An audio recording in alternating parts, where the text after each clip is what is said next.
The last wagon wheel creaked its way over the rise, a diminishing black circle against a sky the color of dishwater. It carried the last of the pity, the last of the black-clad aunts with their damp handkerchiefs and their hushed, certain advice. When the sound was finally swallowed by the immense, humming silence of the plains, Agnes Reed stood alone on the porch. She was 26 years old. The silence that rushed in to fill the space was not a peaceful one. It was a weighted, watchful thing, made of 1,200 acres of land that was hers but not hers, 3 broken plows in the tool shed, and a ledger full of her late husband's optimistic, ruinous arithmetic. She rested a hand on the porch rail, the sun-bleached wood rough against her palm, its splinters familiar. She did not look at the house behind her, full of the scent of funeral lilies and the ghost of a man who had believed in speed. She looked out at the fields, fallow and waiting, a vast, unsolved problem under the vast, indifferent sky. The screen door scraped open and Pete walked out, wiping his hands on his trousers. He'd been Frank's man, a believer in the new ways, the steam tractors and the easy credit.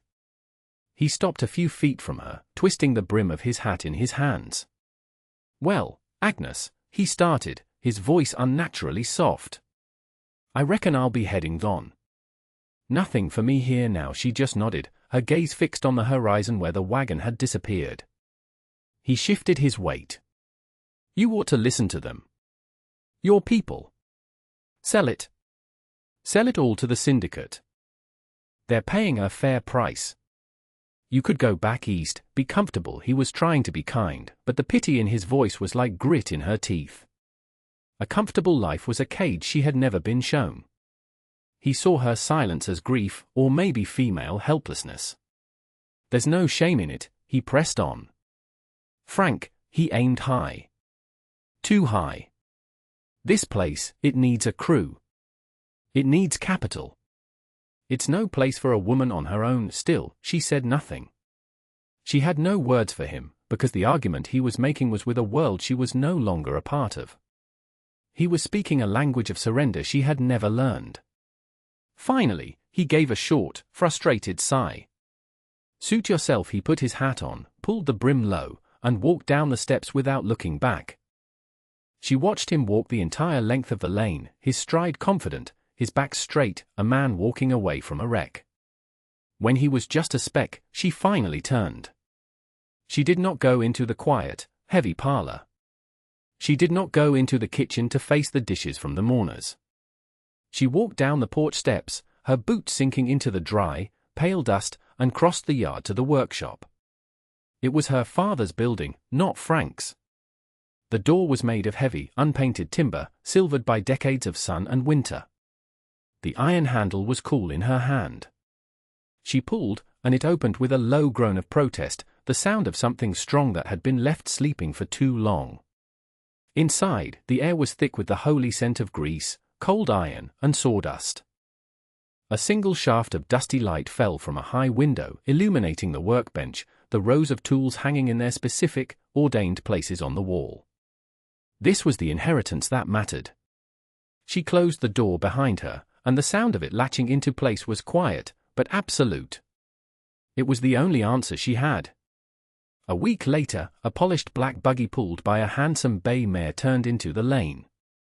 It moved with a slow, deliberate purpose, a stark intrusion of town prosperity into the farm's landscape of quiet decay. Agnes watched it approach from the kitchen window, drying her hands on a linen towel. She knew who it was. Mr. Davies from the bank. She had the door open before he reached the porch steps. He was a man in his 50s, stout and groomed, his suit uncreased despite the journey. He removed his hat, revealing hair parted with geometric precision. "Mrs. Reed," he said, his voice a smooth, low hum of professional sympathy. "My deepest condolences. Frank was a good man." A forward-thinking man, she nodded and held the door wider for him to enter. She led him not to the formal parlor, with its horsehair sofa and funereal stillness, but to the kitchen table. It was scrubbed bare and honest. She gestured for him to sit, then went to the pump for a glass of water, which she placed before him. He looked at the simple glass, then at her, a flicker of surprise in his eyes before it was replaced by his practiced, paternalistic calm. He did not drink. Instead, he opened his leather briefcase and laid a sheaf of papers on the table, their crisp edges a stark contrast to the worn wood. "Agnes, if I may," he began, his tone gentle, as if explaining a difficult concept to a child. "We need to be practical." Frank took out substantial loans for the new equipment. The McCormick Deering thresher, the Case steam engine, he was building for the future. His fingers tapped the top page, a long column of figures beside the word debt. "Unfortunately, the future has arrived a bit sooner than we'd hoped, and the assets, well, the market for used machinery is poor, and the land itself is only worth what someone will pay for it." He leaned forward slightly, his voice dropping. "The Dakota and Minnesota Land Syndicate has made a standing offer for this entire section. It's a good offer. It would clear the debts entirely. It would leave you with a small but not insignificant sum. Enough for a new start. In town." Perhaps he sat back, his work done. He had presented the logical, the inevitable, the only path forward. He waited for her tears, for her weary acceptance.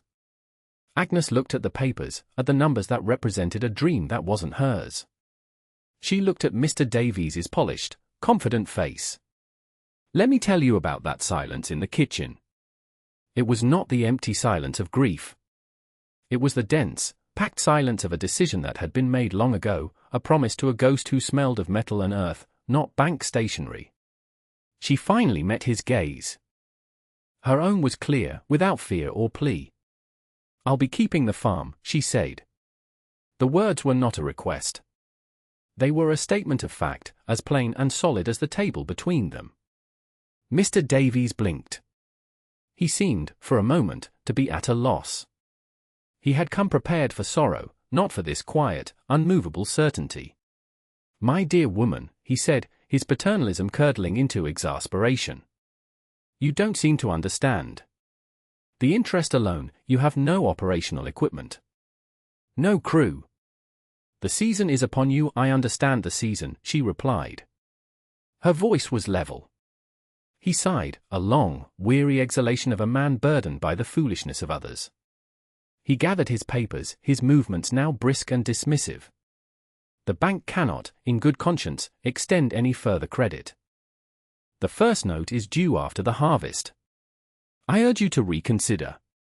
For your own sake he stood, placed his hat on his head, and walked to the door. He paused on the threshold and looked back at her, a lone, small figure in a vast, empty kitchen. His expression was one of genuine, sorrowful pity.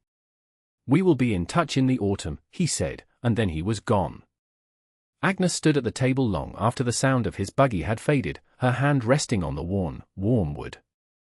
She did not return to the fields. Not yet. The work that needed doing was not in the soil but in the iron.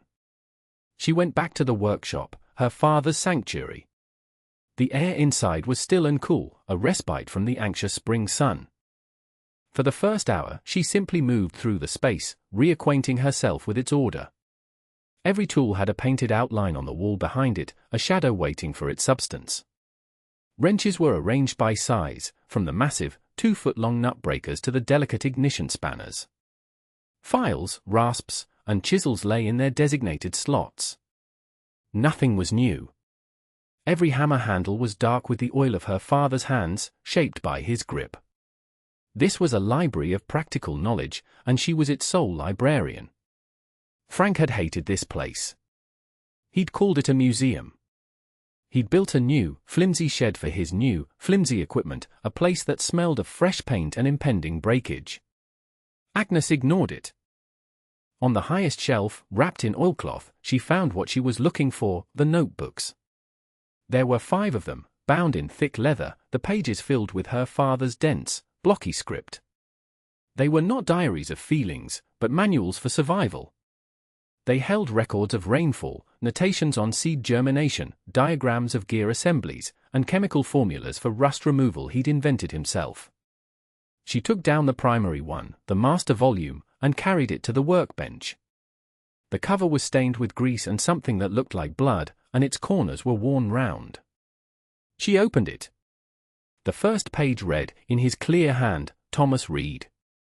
His work, and beneath that, a single sentence, pay for it with cash or sweat. Never with a promise. She turned the pages slowly, the rustle of the thick paper the only sound. It was his voice, speaking to her across the silence.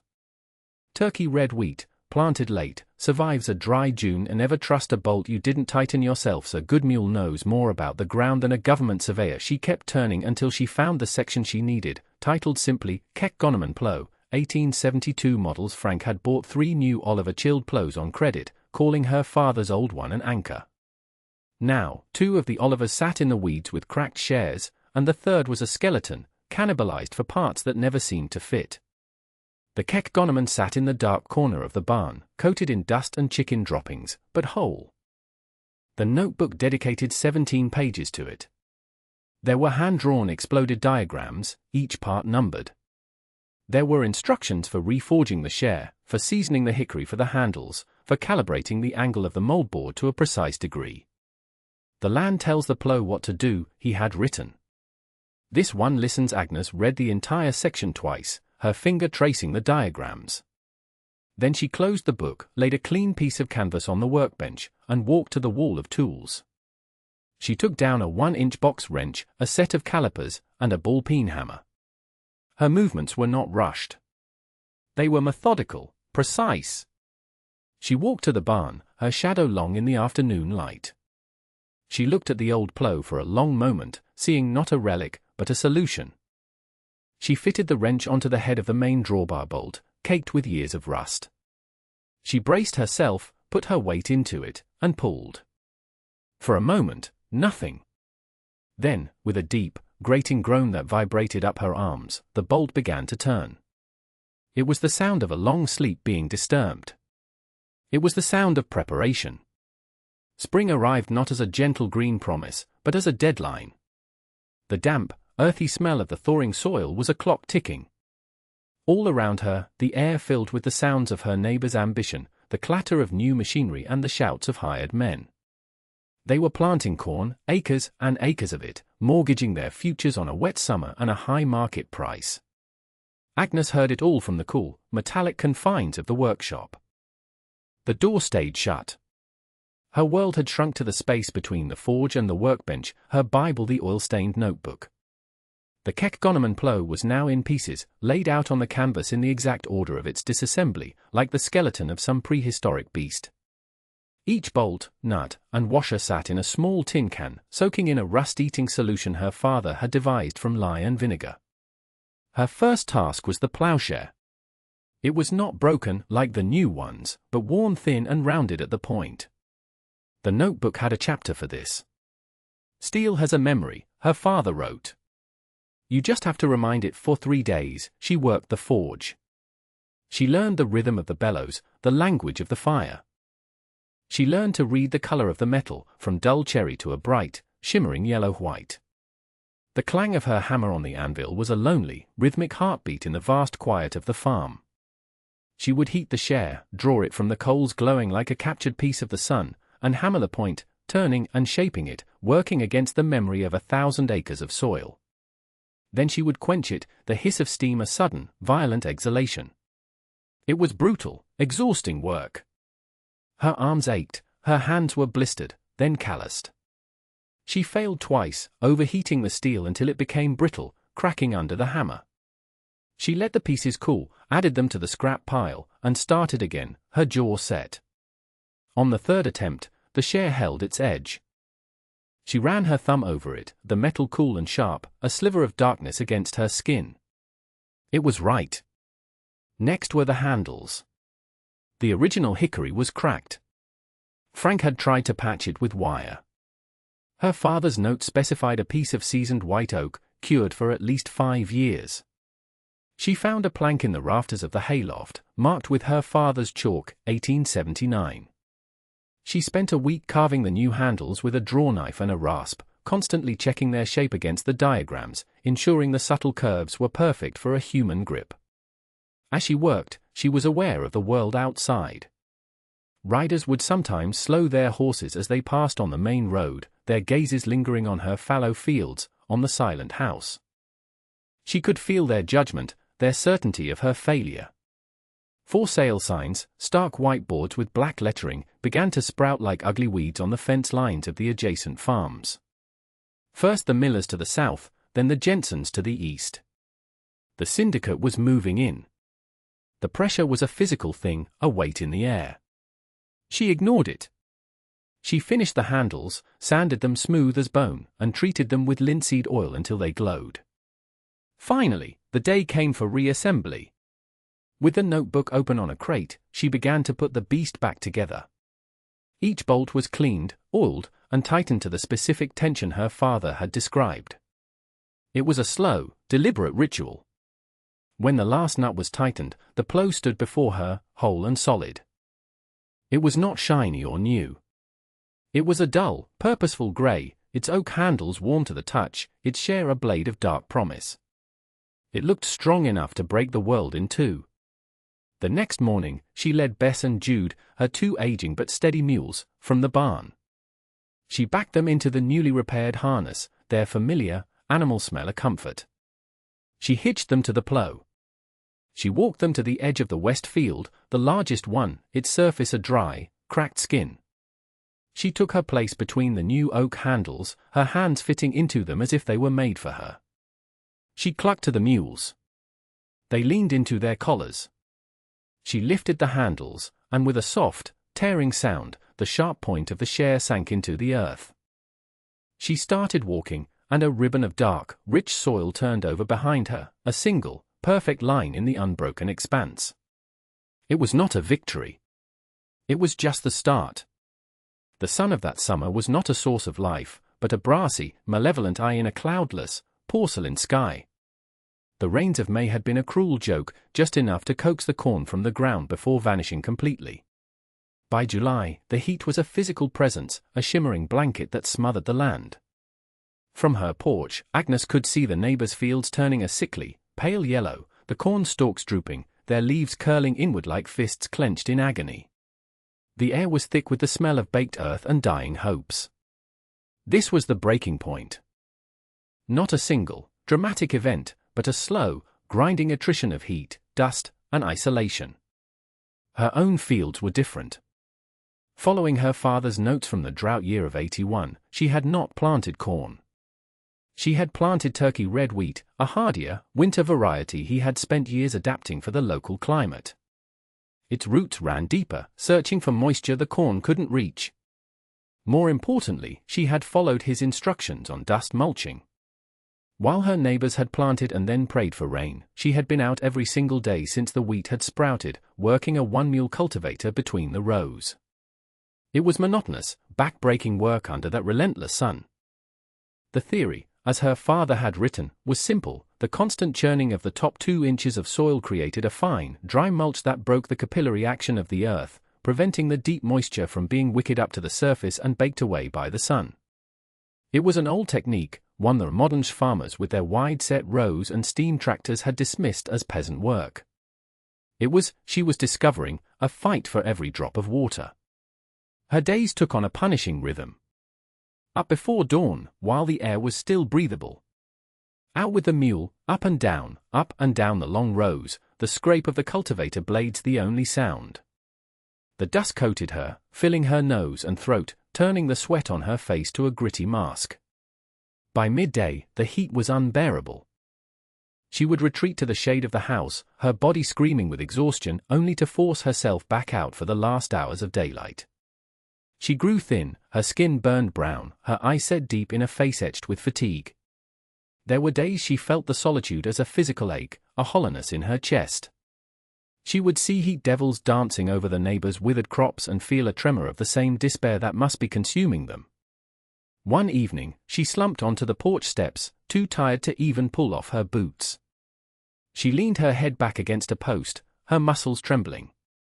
She looked at her fields, not a vibrant green, but a dusty, blue-green, the color of survival. Beyond them, the Jensens' old farm, now owned by the syndicate, was a brown, desolate wasteland. In that moment, the sheer scale of her wager, the crushing weight of her father's legacy, settled on her. For a moment, she allowed the exhaustion to wash over her completely. It would be so easy to quit. To just stop. to let the heat win. She closed her eyes, and in the red darkness behind her lids, she saw her father's hands, scarred and capable, turning a page in his notebook. She did not cry. The time for tears was a luxury she had never been afforded. After a long while, she pushed herself to her feet. Her joints protested with a groan. She went to the water barrel by the kitchen door, ladled out a dipper of cool, metallic-tasting water, and drank it down. Then she turned and walked back toward the fields, toward the waiting cultivator, to work until the last vestiges of light had bled from the sky. Autumn came not with a burst of color, but with a slow, weary sigh. The heat finally broke, but the rains that followed were too little, too late. For most, they were just enough to turn the dust to mud on the roads that led to the bank. The air, once filled with the sounds of ambitious planting, was now thick with a funereal quiet. The syndicate's agents were the only ones busy, hammering no trespassing signs onto the fences of foreclosed properties. The landscape was a checkerboard of failure. But Agnes Reed's 1,200 acres were different. Her turkey red wheat had not grown tall and proud, but it stood. The stalks were short, the head slender, but when she walked the rows and split a kernel between her thumbnails, it was hard and full. It was a crop. While others were watching their life's work be auctioned on the courthouse steps, Agnes was sharpening the blade of her cradle scythe. It was another of her father's tools, a thing of elegant, deadly simplicity that Frank had laughed at. The notebook had a section on its use, on the long, sweeping rhythm that could be maintained from dawn to dusk, the way to lay the cut stalks in a neat windrow for easy gathering. The harvest was a solitary, medieval affair. She moved through the field in a slow, hypnotic dance, the swish of the scythe a rhythmic whisper against the silence. It was punishing labor, a different kind of ache from the cultivator work. This was a strain on the back and shoulders, a constant, fluid motion that became automatic, leaving her mind free. She thought of her father, who had swung this same scythe through this same field. She thought of Frank, who had wanted to conquer the land with machines and noise. She was not conquering it. She was negotiating with it, and it had agreed to terms. It took her weeks. Sun up to sundown. Swing, gather, bind. The shocks of wheat accumulating behind her were like small, golden monuments to her persistence. They were not as numerous as they would have been in a good year, but they were there. Solid. Real. One afternoon, as she was working the section of field nearest the road, she saw a wagon slow to a stop. It was not Mr. Davies's fancy buggy, but a simple, dusty buckboard. He sat on the seat, holding the reins, just watching. He did not get down. He did not call out. He just sat there for a long time, maybe 10 minutes, his gaze moving from the neat rows of shocks to her, a small, solitary figure moving with relentless purpose. In his stillness, she felt a profound shift. The gaze of pity was gone. In its place was something else, appraisal, confusion, perhaps the dawning of a grudging respect. She did not stop her work. She did not acknowledge him beyond a slight, almost imperceptible dip of her head. She finished the row, turned, and began the next sweep of the scythe, her back to him. When she glanced over her shoulder a few moments later, he was gone. The road was empty.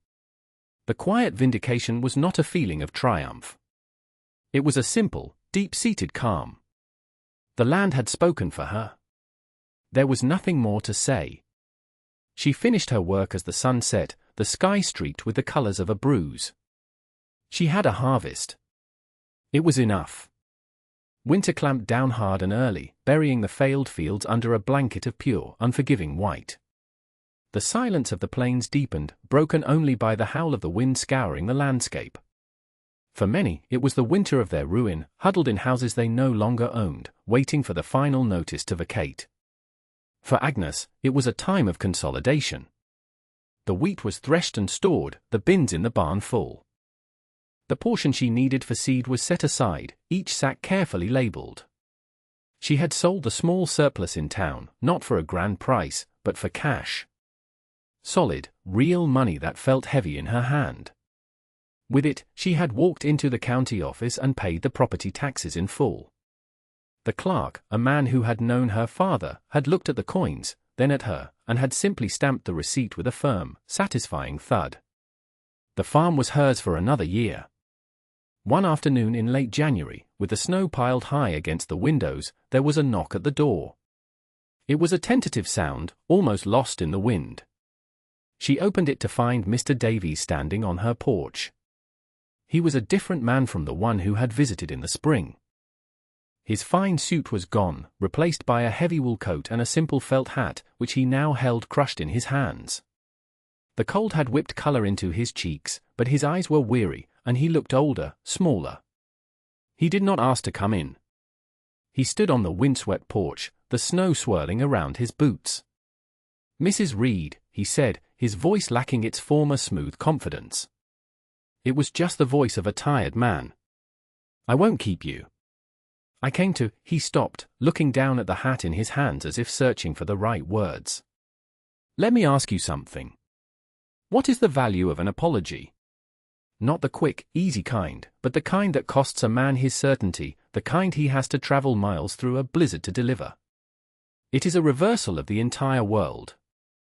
He looked up, and his gaze was direct, stripped of all paternalism. "I came to tell you I was wrong," he said. The words hung in the frigid air between them. "Completely and utterly wrong. We bankers, we sit with our ledgers and our forecasts.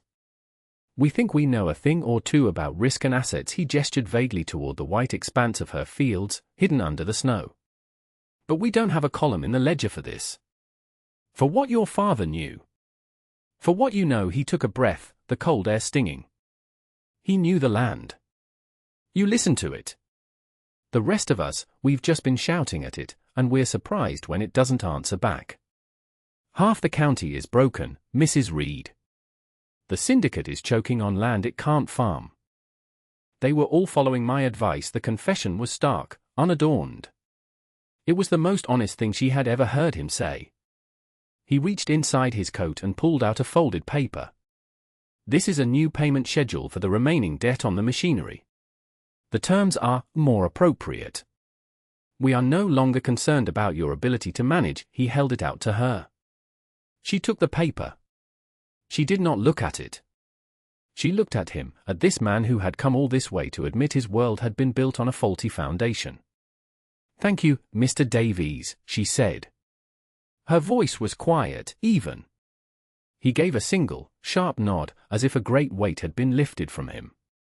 He put his hat on, turned, and walked back to his buggy, his shoulders hunched against the wind. Agnes closed the door and leaned against it, the paper cool in her hand. The apology was not a victory. It was a foundation.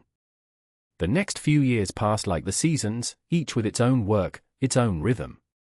The farm did not become prosperous overnight. It simply became stable. It breathed. Agnes paid down the restructured debt with each small, reliable harvest. She replaced the roof on the barn, put new glass in the workshop windows, and gave the farmhouse a coat of white paint. The land, grateful for the steady, respectful cultivation, began to yield more generously. The turkey red wheat, saved and replanted year after year, became perfectly attuned to the farm's specific soil and climate. She was no longer surviving, she was farming. Then one day, in the heat of a late summer afternoon, she saw a figure walking up the long, dusty lane. It was not a buggy or a wagon, just a man on foot, moving with a slow, shuffling gait that spoke of long miles and deep weariness. As he drew closer, she recognized him. It was Pete. The man who had walked away from the wreck with his back straight and his advice hanging in the air. The man who had told her to sell. He was stooped now, his face a roadmap of hardship, his clothes ragged. The overconfidence had been burned out of him, leaving a hollowed-out husk. He stopped at the bottom of the porch steps, taking off his battered hat. He didn't seem to know what to say. He just looked at the neat, painted house, the solid barn, the green pasture where a few milk cows grazed. He looked at everything he had been so certain would be gone. "Heard you made it," he said finally, his voice a dry rasp. "Heard you held on." Agnes came out onto the porch, wiping her hands on her apron. She said nothing, just waited. "I went to work for the syndicate," he said, his eyes on the dust at his feet. On the old Miller place. Big crew, steam tractors running day and night. We put in 1,000 acres of corn. He gave a short, bitter laugh that turned into a cough. Broke them. The scale of it. One bad year, the blight in the next, the machines were always breaking her down. Cost a fortune to fix. They couldn't adapt. Just a bigger way to fail. They pulled out last spring. Left us all with nothing. He looked up at her then, and in his eyes she saw the full measure of his journey. He hadn't come to ask for a job. He hadn't come to ask for anything. He had come to bear witness. To close a circle. Your pa, he said, his voice barely a whisper. I knew. You were right about it all. The slow way was the only way. It was not an apology like Mr. Davies's. It was a confession. The final, ragged voice of the old consensus admitting its own defeat. Agnes looked at the exhausted man standing in the yard where he had once dispensed his pitying advice. She saw no triumph in his ruin, only a deep, human sadness for a path wrongly taken. She turned and went into the kitchen. She came back with a dipper full of cool water from the barrel. She handed it to him. It's a long walk to town, she said. He took it, his hand trembling slightly. He drank it all without stopping, the water spilling down his chin. He handed the empty dipper back to her. Thank you, Agnes, he said. Then he turned and shuffled back down the lane, a ghost exorcised by a simple glass of water. The farm became an anomaly, then a lesson. In a landscape scarred by the grand failures of debt-fueled expansion, Agnes Reed's 1,200 acres stood as an island of quiet solvency. The story of her survival, once a subject of pity and doubt, slowly transformed into a local legend. The reversal of the gaze was now complete. People who had once watched her with condescension now watched her with a desperate curiosity. They started to come to her, not in polished buggies to offer advice, but on foot or in worn-out wagons to ask for it. They did not come for money. The county was full of men who had lost everything chasing money. They came for something more valuable, knowledge. A young farmer, son of a man who had lost his land to the syndicate, appeared at her door one day, his hat in his hands, his face a mask of earnest humility. Mrs. Reed, he stammered, my well pump's broke. The new one from the catalogue. The man in town says I need a whole new assembly, but I don't have the cash. Agnes listened, then nodded. Show me, she said. She followed him to his small, rented plot. The pump was a shiny, complicated thing of cast iron and flimsy-looking levers. She studied it for a moment, then went back to her own farm and returned not with a new pump, but with her father's tool roll and one of the notebooks. She didn't lecture. She didn't say, I told you so. She simply opened the book to a section titled, On the Follies of Patent Pumps. There was a diagram her father had drawn of a common failure point, a small leather gasket that was designed to wear out. The weakness is here, she said, pointing with a grease-stained finger. For the next hour, she showed the young man how to cut a new, more durable gasket from a scrap of old harness leather. She showed him which bolts to loosen, how to reseat the valve, and how to prime it. Her hands, strong and sure, guided his clumsy ones. When they were done, the young man worked the handle, and water, clear and clean, gushed out. His face was a study in astonishment and gratitude. He tried to pay her. She refused. Just learn how it works, she said. Then you own it. Others followed.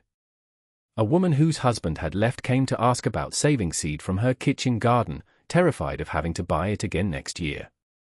Agnes spent an afternoon with her, showing her how to select the strongest plants, how to dry and store the seeds in paper envelopes, a technique passed down through generations. She opened her father's notebooks to them, sharing the pages on crop rotation, on natural pest control, on reading the sky for weather. She was no longer just a farmer. She had become a teacher, a living conduit for a philosophy that had almost been extinguished. The workshop, once her private sanctuary, became a classroom. The tools, once just her instruments of survival, became tools of community repair. The consensus had not just been proven wrong, a new one was being built, piece by piece, on the foundation of her quiet, unshakable competence. 20 years. The land remembers. A generation of people who gambled on speed and scale had been broken by the plains. A new generation was now learning to listen to it. Agnes stood on the porch of the farmhouse. She was in her late 40s now, her hair streaked with grey, her face a testament to 2 decades of sun and wind, but her eyes were calm and clear. The porch rail she leaned against was no longer splintered and bleached, it was solid, smooth, and painted a clean white. The farm around her was the same, yet entirely different. It was whole. The fields were a patchwork of healthy crops, the fences were taut, and the buildings stood straight and true against the sky. In the yard, in the shade of a great cottonwood tree, a boy of about 16 was bent over a workbench. It was the same bench where she had laid out the pieces of the Plow all those years ago. The boy's name was Will, the son of that young farmer she had helped with the well pump. He had been coming to the farm since he was small, following her, watching, learning. He was sharpening the share of that very same plow. It was his task for the day. Beside him on the bench, open to the chapter on maintaining an edge, was her father's notebook. The leather was darker now, almost black with the oil of 3 sets of hands. The pages were soft and frayed at the edges. Will worked with a focused intensity that reminded Agnes of her father.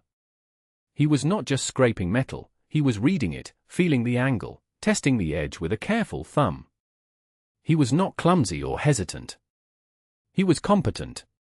Agnes watched him, not with the anxious eye of a teacher, but with the quiet satisfaction of a custodian who has found a worthy successor.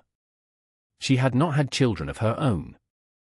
The farm, and the knowledge it required, was the only legacy she had to pass on. And here it was, being passed. Let me tell you, a legacy is not a thing you leave behind. It is not in the deed to the land or the money in the bank. It is a living thing. It is the knowledge that passes from one pair of hands to another. It is the story of the land, told in the language of work, patience, and respect. It is the understanding that the slow way is the only way that lasts. Will finished his work. He held the share up, the afternoon light catching the razor-thin, newly sharpened edge. He looked across the yard and saw her watching. He did not smile, but he met her gaze and gave a short, confident nod. It was a nod that said, "I understand." Agnes nodded back, a deep, quiet sense of peace settling over her. The cycle was complete. The inheritance was secure. The farm was in good hands.